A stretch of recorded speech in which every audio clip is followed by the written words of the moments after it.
बिस्मिल्लाहिर्रहमानिर्रहीम। आज के सेक्शन में हम डिस्कस करने जा रहे हैं फ्री रेडिकल एडिशन रिएक्शन, यानी कि ऐसे एडिशन रिएक्शन जो कि प्रोसीड होते हैं by following or via free radical pathway. तो इसमें भी हम स्पेसिफिकली डिस्कस करेंगे addition of hydrogen bromide. Like यहाँ पर अगर हम लोग एग्जांपल के तौर पर देखें तो हमने क्या लिया, प्रोपीन लिया, इसके अंदर एडिशन हो रही है हाइड्रोजन ब्रोमाइड की, और साथ हमने रिएक्शन कंडीशंस क्या दी हैं। यहाँ पर ये रिएक्शन हो रहा है in the presence of peroxide. Basically देखें नेम ही हमें सजेस्ट कर रहा है कि फ्री रेडिकल पाथ में फॉलो होना है, तो यहाँ पर पेरोक्साइड जो है ये फ्री रेडिकल जनरेटर और फ्री रेडिकल इनिशिएटर के तौर पर यूज़ होते हैं। जब हम ये रिएक्शंस कंडीशन प्रोवाइड करते हैं तो हमारे पास कुछ इस तरीके के प्रोडक्ट्स बनते हैं। एक ये हमारे पास प्रोडक्ट आता है यानी कि 1 ब्रोमोप्रोपेन। सेकंड हमारे पास पॉसिबिलिटी है 2 ब्रोमोप्रोपेन।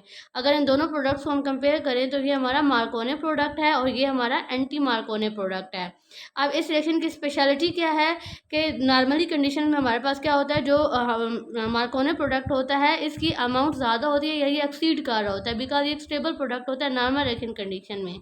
लेकिन जब हम क्या करते हैं फ्री रेडिकल पाथ में फॉलो करते हैं तो इस कंडीशन में जो एंटी मार्कोने प्रोडक्ट है अगर इसकी हम रेशियो देखें तो ये 96% बन रहा है, यानी कि एंटी मार्कोने प्रोडक्ट या जो 1 ब्रोमोप्रोपेन है ये हमें कितने परसेंट ऑब्टेन होती है, अराउंड 96%, और अबाउट 4% हमारे पास 2 ब्रोमो प्रोडक्ट यानी कि मार्कोने प्रोडक्ट आता है। अब इसके बिहाइंड रीज़न क्या है, क्यों हमारे पास एंटी मार्कोने प्रोडक्ट यहाँ पर डोमिनेट कर रहा है या एज अ मेजर प्रोडक्ट बन रहा है, ये हमें क्वेश्चन जो है ये जो कन्फ्यूजन है हमारी मैकेनिज्म से क्लियर होगी। तो अब चलते हैं मैकेनिज्म अंडरस्टैंड करते हैं इस रिएक्शन का। तो देखें नेम सजेस्ट कर रहा है कि हमने कौन सा पाथवे लिया, free radical pathway. Free radical pathway it's mean कि इस रिएक्शन का मैकेनिज्म भी क्या होगा, चेन रिएक्शन होगा, यानी इसमें इनिशिएशन होगी, प्रोपोगेशन होगी एंड टर्मिनेशन होगी। तो स्टेप 1 अगर देखें हमारे पास क्या होगी, इनिशिएशन। इनिशिएशन बेसिकली कौन सा स्टेप होता है जिसमें रेडिकल्स जनरेट होते हैं, या सिंपली हम कहते हैं कि जिसमें हमारे पास रेडिकल्स की अमाउंट इंक्रीज होती है। और यहाँ पर हमने रेडिकल जनरेटर के तौर पर किसको यूज़ किया है, पेरोक्साइड्स। लाइक यहाँ पर पेरोक्साइड मेंशन भी है। अब पेरोक्साइड में क्या होता है कि ये ऑक्सीजन ऑक्सीजन सिंगल बॉन्ड क्या है, हाईली अनस्टेबल बॉन्ड होता है। जब हम रिएक्शन कंडीशंस क्या देते हैं कि इसकी थर्मोलाइसिस करते हैं या पायरोलिसिस करते हैं, यानी इसको हम क्या करते हैं, सनलाइट प्रोवाइड करते हैं या फिर इसको हम हीट करते हैं, तो यहाँ से ये बॉन्ड क्या हो जाता है, डिसोसिएट हो जाता है और कुछ इस तरीके से इसकी डिसोसिएशन होती है। और यहाँ पर हमारे पास क्या हो जाएगा, रेडिकल जनरेट हो जाएगा। अब नेक्स्ट क्या हो सकता है, ये जो रेडिकल जनरेट हुआ है ये हमारे रिएडेंट यानी हाइड्रोजन ब्रोमाइड के साथ कुछ इस तरीके से रिएक्ट करता है कि यहाँ से यहाँ इस तरीके से इस बॉन्ड की ब्रेकेज हो जाती है, और एक तो हमारे पास ये स्पीशीज जनरेट हो गई और साथ हमारे पास क्या जनरेट हो जाता है, ब्रोमाइड का रेडिकल जनरेट हो जाता है। अब अगर सेकंड स्टेप देखा जाए तो सेकंड स्टेप है प्रोपगेशन। प्रोपगेशन में क्या होता है, ये जो ब्रोमाइड का रेडिकल जनरेट हुआ है ये क्या कर सकता है, हमारी रिएक्टिंग स्पीशीज यानी कि प्रोपीन पे अटैक कर सकता है। अब इसके अटैक करने की 2 पॉसिबिलिटीज़ हैं। हमारे पास रिएक्टेंट क्या है, हमारा रिएक्टेंट है ये, और हमारा जहाँ पर अटैक हो रहा है ब्रोमाइड रेडिकल का, ये इस तरीके से अटैक कर सकता है। इसके पास ऑप्शन है ये इस कार्बन के साथ भी बॉन्ड बना सकता है, इस कार्बन के साथ भी बॉन्ड बना सकता है। लाइक यानी कि हम क्या कह रहे हैं कि अगर क्या हो कि ये ब्रोमीन इस कार्बन पे अटैक करे, यहाँ से आके इस कार्बन पे अटैक करे, ठीक हो गया, तो ये बॉन्ड इस तरीके से डिसोसिएट होगा कि यहाँ से ये यानी कि अपना इलेक्ट्रॉन यूज़ करके ब्रोमीन के साथ बॉन्ड बना लेगा, और ये जो इलेक्ट्रॉन एक इलेक्ट्रॉन रिमेनिंग होगा वो इस कार्बन पे एज अ रेडिकल आ जाएगा। यानी एक हमारे पास ऑप्शन ये है कि यहाँ पर आके ब्रोमीन ऐड हो और यहाँ पर रेडिकल जनरेट हो जाए। सेकंड हमारे पास ये भी पॉसिबिलिटी है, यानी कि इस ब्रोमाइड रेडिकल के पास ऑप्शन है कि ये इस कार्बन के साथ बॉन्ड बनाए, यानी कि यहाँ से इस कार्बन के साथ, और ये बॉन्ड कुछ इस तरीके से डिसोसिएट हो कि ये वाला जो कार्बन है ये अपने इलेक्ट्रॉन को यूटिलाइज करते हुए इस इलेक्ट्रॉन को डबली बॉन्डेड इलेक्ट्रॉन को यूटिलाइज करते हुए इस ब्रोमाइड के साथ बॉन्ड बनाए, और रिमेनिंग जो एक इलेक्ट्रॉन होगा आड इलेक्ट्रॉन यानी कि रेडिकल वो इस कार्बन की तरफ शिफ्ट हो जाए। यानी कि कुछ इस तरीके से पॉसिबिलिटी है कि यहाँ पर रेडिकल जनरेट हो और यहाँ पर क्या बने, बॉन्ड बने।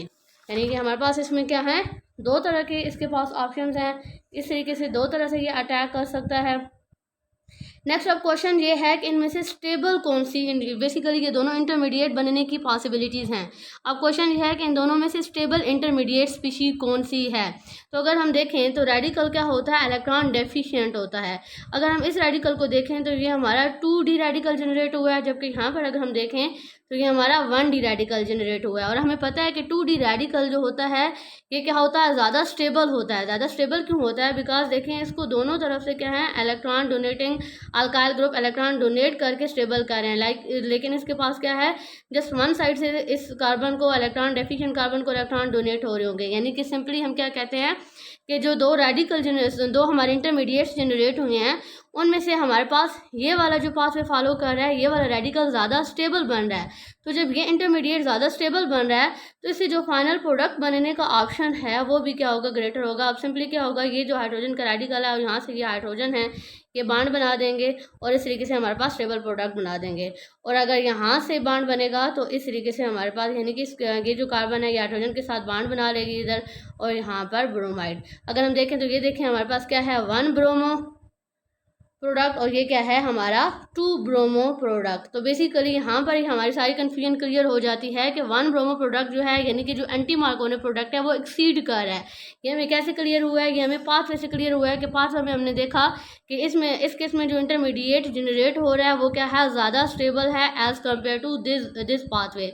दैट्स वाई हम कहते हैं कि अराउंड 96% ये प्रोडक्ट बनता है और अराउंड 4% ये प्रोडक्ट बनता है।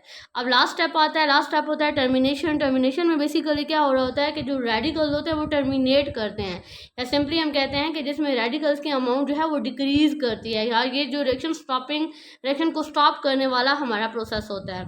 इसमें बेसिकली क्या होता है कि लाइक यहाँ पर जो ब्रोमाइड के रेडिकल्स हैं, इनकी पॉसिबिलिटी है कि ये आपस में रिएक्ट करके इस तरीके से एक स्टेबल प्रोडक्ट दे दे, या ये भी पॉसिबिलिटी है कि जो हमारा ये रेडिकल इनिशिएशन स्टेप में जनरेट हुआ था, ये ब्रोमाइड के साथ रिएक्ट करके इस तरीके से फाइनल प्रोडक्ट दे दे, ताकि रिएक्शन क्या हो जाए, स्टॉप हो जाए, रेडिकल्स के जो अमाउंट है उनको डिक्रीज किया जा सके।